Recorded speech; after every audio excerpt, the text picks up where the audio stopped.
14장. 하나님께서 모세에게 말씀하셨다. 악성 피부병에 걸린 사람을 정결하게 하는 날에 지켜야 할 규례는 이러하다.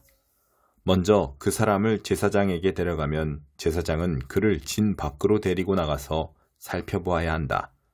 악성 피부병에 걸린 사람이 병에서 나았으면 제사장은 정결하게 되려는 그 사람을 위해 살아있는 정결한 새 2마리와 백향목가지와 주홍색 실과 우슬초를 가져오도록 사람들에게 지시해야 한다.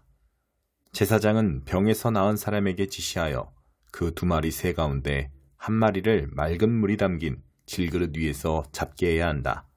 그런 다음 살아있는 새와 백향목가지와 주홍색 실과 우슬초를 가져다가 맑은 물 위에서 죽은 새의 피를 찍어 악성 피부병이 나아 정결하게 된 사람에게 7번 뿌리고 그를 정결하다고 선언해야 한다. 마지막으로 살아있는 새는 넓은 들로 날려보내야 한다. 정결하게 된 그 사람은 자기 옷을 빨고 자기 몸에 털을 모두 밀고 물로 씻으면 정결하게 된다. 그 후에 그는 진으로 들어가도 되지만 자기 장막 밖에서 7일 동안 생활해야 한다. 7일째 되는 날 그는 자기 몸에 털을 밀되 머리털과 수염과 눈썹까지 모두 밀어야 한다. 그런 다음 자기 옷을 빨고 물로 온몸을 씻어야 한다. 그러면 그 사람은 정결하게 된다. 다음 날, 곧 8일째 되는 날에 그는 흠없는 어린 양 2마리와 1년 된 흠없는 암양 1마리를 기름 섞은 고운 곡식가루 6리터와 함께 가져와야 한다. 그 사람을 정결하다고 선언할 제사장은 그와 그가 바친 제물을 회막 입구 하나님 앞에 두어야 한다. 제사장은 어린 양 2마리 가운데 1마리를 끌어다가 기름 0.3리터와 함께 보상제물로 바치되 하나님 앞에 흔들어 바치는 제물로 올려 바쳐야 한다. 속죄제물과 번제물 잡는 곳, 곧 거룩한 곳에서 그 어린 양을 잡아야 한다. 보상제물은 속죄제물과 마찬가지로 제사장의 몫이다. 그것은 지극히 거룩한 것이다. 제사장은 보상제물의 피 얼마를 받아다가 정결하게 되려는 사람의 오른쪽 깃볼과 오른손 엄지손가락과 오른발 엄지발가락에 발라야 한다. 그런 다음 기름을 가져다가 자기 왼손 손바닥에 붓고 오른손 손가락으로 그 기름을 찍어 하나님 앞에 7번 뿌려야 한다. 제사장은 그 남은 기름을 정결하게 되려는 사람의 오른쪽 깃볼과 오른손 엄지손가락과 오른발 엄지발가락, 곧 보상제물의 피를 바른 부위에 덧발라야 한다. 나머지 기름은 정결하게 되려는 사람의 머리에 바르고 하나님 앞에서 그를 위해 속죄해야 한다. 마지막으로 제사장은 부정한 상태에서 벗어나 정결하게 되려는 사람을 위해 속죄제물을 바치고 그를 위해 속죄한 뒤에 번제물을 잡아 제단 위에서 곡식제물과 함께 바쳐야 한다. 이와 같이 제사장이 그 사람을 위해 속죄하면 그 사람은 정결하게 된다. 가난하여 이러한 제물을 바칠 형편이 못 되는 사람은 어린 순양 1마리를 보상제물로 가져와서 자신을 위해 속죄할 흔들어 바치는 제물로 바치고 기름 섞은 고운 곡식가루 2리터와 기름 0.3리터를 곡식제물로 바쳐야 한다. 형편이 닿는 대로 산비둘기 2마리나 집비둘기 2마리를 바치되 1마리는 속죄제물로 다른 1마리는 번제물로 바쳐야 한다. 8일째 되는 날에 그는 그것을 제사장에게로 곧 회막 입구 하나님 앞으로 가져와야 한다. 제사장은 보상제물로 바친 어린 양을 기름 0.3리터와 함께 가져다가 흔들어 바치는 제물로 하나님 앞에 흔들어 바쳐야 한다. 그런 다음 보상제물로 바친 어린 양을 잡고 그 피 얼마를 가져다가 정결하게 되려는 이의 오른쪽 깃볼과 오른손 엄지손가락과 오른발 엄지발가락에 발라야 한다. 제사장은 자신의 왼손 손바닥에 기름을 붓고 오른손 손가락으로 그 기름을 찍어 하나님 앞에 7번 뿌려야 한다. 또한 자기 손바닥에 있는 기름을 찍어 보상제물에 피를 바른 부위, 곧 정결하게 되려는 이의 오른쪽 깃볼과 오른손 엄지손가락과 오른발 엄지발가락에 덧발라야 한다. 그리고 손바닥에 남아있는 기름을 가져다가 정결하게 되려는 사람의 머리에 바르고 하나님 앞에서 그를 위해 속죄해야 한다. 마지막으로 그 사람은 힘이 닿는 대로 마련한 산비둘기나 집비둘기를 하나는 속죄제물로 다른 하나는 번제물로 바치되 곡식 제물과 함께 바쳐야 한다. 이런 절차에 따라 제사장은 하나님 앞에서 정결하게 되려는 사람을 위해 속죄해야 한다. 이것은 악성 피부병에 걸렸으나 자신을 정결하게 하기 위해 바치는 제물을 마련할 형편이 못 되는 사람이 따라야 할 규례다. 집에 악성 곰팡이가 핀 경우 하나님께서 모세와 아론에게 말씀하셨다. 내가 너희에게 주어 소유하게 할 가나안 땅에 너희가 들어가서 너희 소유가 된 그 땅의 어느 한 집에 내가 내린 악성 곰팡이가 피거든 그 집의 주인은 제사장에게 가서 집에 곰팡이가 피었습니다 하고 알려야 한다. 제사장은 그 곰팡이를 살펴보러 가기 전에 그 집을 비우도록 지시해야 한다. 이는 그 집에 있는 물건이 하나라도 부정하다고 선언되는 일이 없게 하려는 것이다. 제사장이 그 집에 가서 살펴보아 그 집 벽에 핀 곰팡이가 푸르스름하거나 불그스름하게 돋아나 있고 벽면보다 더 깊이 스며들었으면 제사장은 그 집 문 밖으로 나와서 그 집을 7일 동안 폐쇄해야 한다. 7일째 되는 날에 다시 가서 살펴보아 곰팡이가 그 집 벽에 두루 퍼졌으면 제사장은 곰팡이가 핀 돌들을 빼내어 성 밖의 쓰레기 더미에 버리도록 지시해야 한다. 반드시 그 집 내벽 전체를 긁어내고 긁어낸 벽토는 성 밖의 쓰레기 더미에 버려야 한다. 그러고 나서 돌들이 빠진 자리에 새로운 돌들을 끼우고 그 집 내벽에 벽토를 다시 발라야 한다.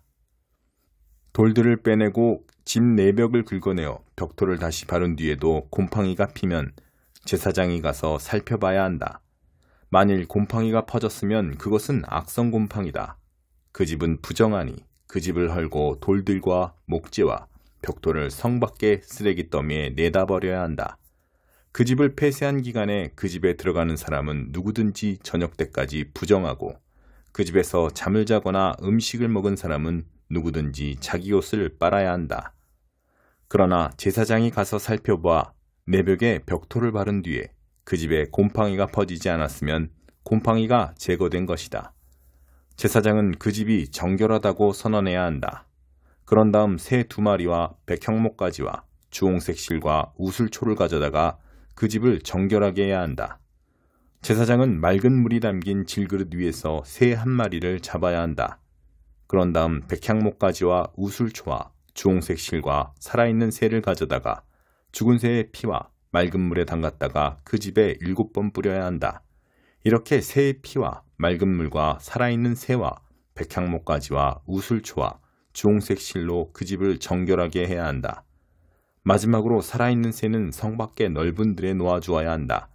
제사장이 그 집을 위해 속죄했으니 그 집은 정결하다. 이것은 각종 악성 피부병과 백선, 옷과 집에 피는 노균과 곰팡이, 그리고 부스럼과 물집과 번들거리는 얼룩과 관련해서 따라야 할 절차로 언제 부정하게 되고 언제 정결하게 되는지를 판정하기 위한 것이다. 이것은 전염성 있는 피부병과 노균과 곰팡이와 관련된 절차다. 17편 다윗의 기도. 하나님, 내 사정을 말씀드리니 귀 기울여 주소서. 거짓 없는 나의 기도 주께 올려드립니다.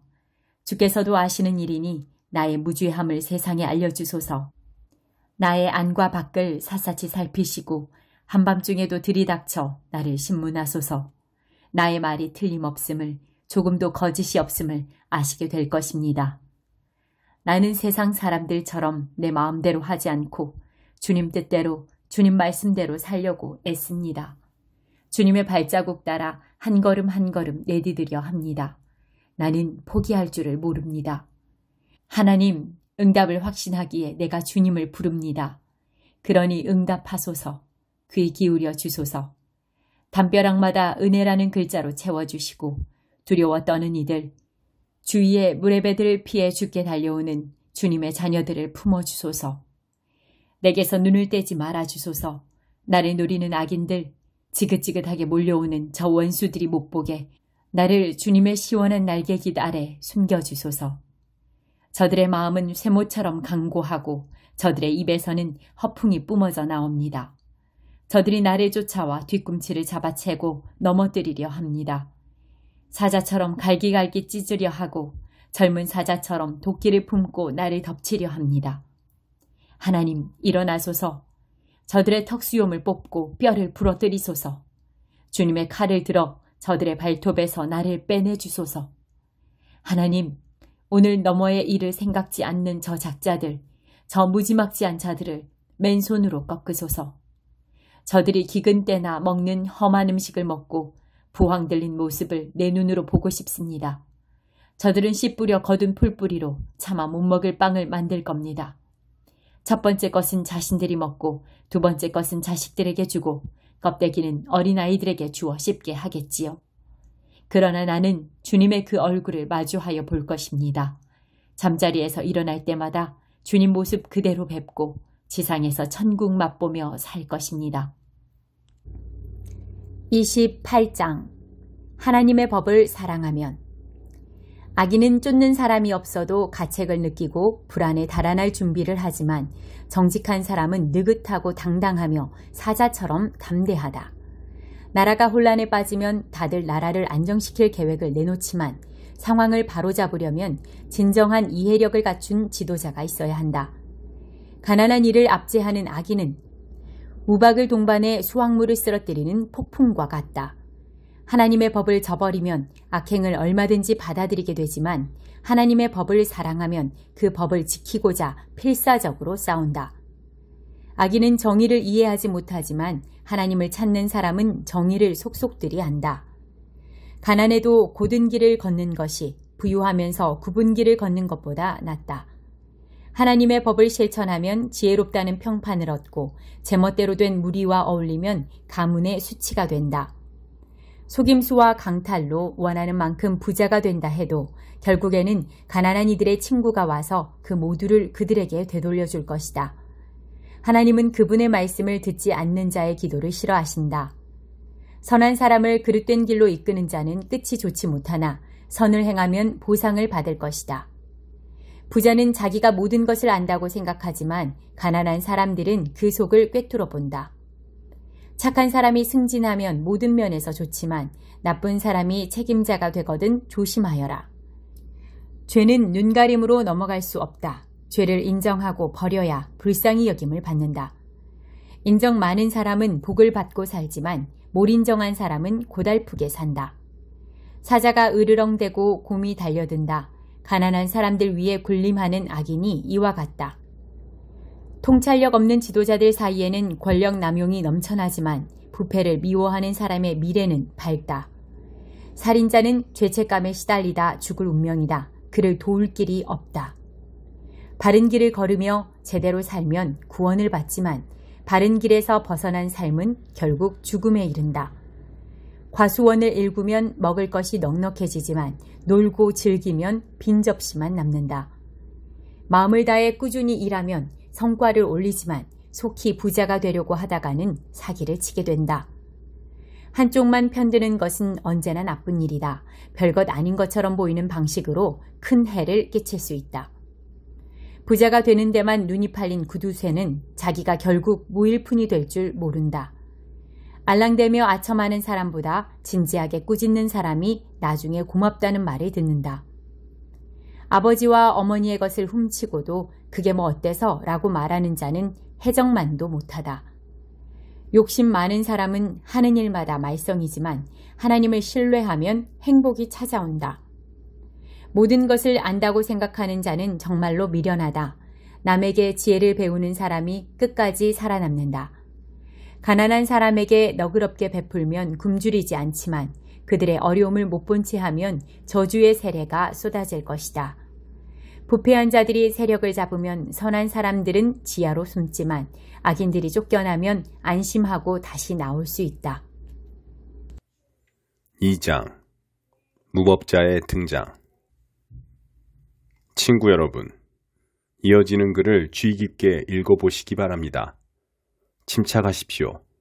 우리 주 예수 그리스도께서 다시 오실 그날, 우리가 그분을 맞이할 그날에 대해 성급하게 결론 짓지 마십시오. 누가 거창한 소문이나 내게서 받았다고 하는 편지를 가지고서 주님이 오실 날이 벌써 왔다고 하거나 이미 지나갔다고 하여 여러분을 동요시키거나 흥분시키는 일이 없게 하십시오. 그와 같은 말에 속아 넘어가지 마십시오. 그날이 오기 전에 몇 가지 일이 일어날 것입니다. 먼저 배교하는 일이 있을 것입니다. 그런 다음 무법자, 곧 사탄의 개가 등장할 것입니다. 그는 신이라고 불리는 모든 것이나 제단에 대항하고 그 모든 것을 접수할 것입니다. 그는 반대자를 쓸어버린 뒤에 하나님의 성전에서 전능한 하나님을 자처할 것입니다. 여러분은 내가 여러분과 함께 있을 때에 이 모든 일을 낱낱이 짚어준 것을 기억하지 못합니까? 여러분의 기억력이 그리도 짧습니까? 또한 여러분은 무법자가 정해진 때까지는 억제당할 것이라고 한 내 말을 기억할 것입니다. 그렇다고 해서 무법의 영이 지금 활동하고 있지 않다는 뜻은 아닙니다. 그 영은 지하에서 은밀히 활동하고 있습니다. 언젠가는 무법자가 더 이상 억제당하지 않고 풀려날 때가 올 것입니다. 그러나 걱정하지 마십시오. 주 예수께서 바로 뒤쫓아가셔서 그를 날려버릴 것입니다. 주님께서 나타나셔서 한번 훅 하고 부시면 무법자는 흔적도 없이 사라지고 말 것입니다. 무법자가 오는 것은 모두 사탄의 역사입니다. 그의 능력과 표적과 기적은 모두 가짜이며 자신을 구원해줄 진리를 미워하는 자들에게 영합하려는 교활한 술수에 불과합니다. 하나님께서는 악에 사로잡혀 있는 그들로 하여금 자기 술수에 당하게 하십니다. 그들이 원하는 것을 그들에게 주시는 것입니다. 그들이 스스로 선택한 거짓과 눈속임의 세계로 쫓겨나는 것은 진리를 믿지 않기 때문입니다. 하나님께 사랑을 입은 우리의 선한 친구 여러분, 우리는 여러분으로 인해 하나님께 끊임없이 감사할 수밖에 없습니다. 하나님께서는 처음부터 여러분을 자기 사람으로 선택해 주셨습니다. 잊지 마십시오. 여러분은 하나님이 세우신 처음 구원 계획에 들어있고 살아있는 진리 안에서 믿음의 끈으로 묶여 있습니다. 이것이 하나님께서 우리가 전한 메시지를 통해 여러분에게 권하시는 성령의 삶입니다. 여러분이 그렇게 살면 우리 주 예수 그리스도의 영광에 참여하게 될 것입니다. 그러므로 친구 여러분, 땅에 발을 딛고 굳게 서서 머리를 지켜드십시오. 우리의 말과 편지로 배운 가르침을 굳게 붙잡으십시오. 사랑으로 다가오셔서 끊임없는 도움과 확신을 선물로 주셔서 여러분을 놀라게 하신 예수와 하나님 우리 아버지께서 친히 여러분 안에 새로운 마음을 주시고 여러분의 일을 격려하시며 여러분의 말에 생기를 더해 주시기를 바랍니다.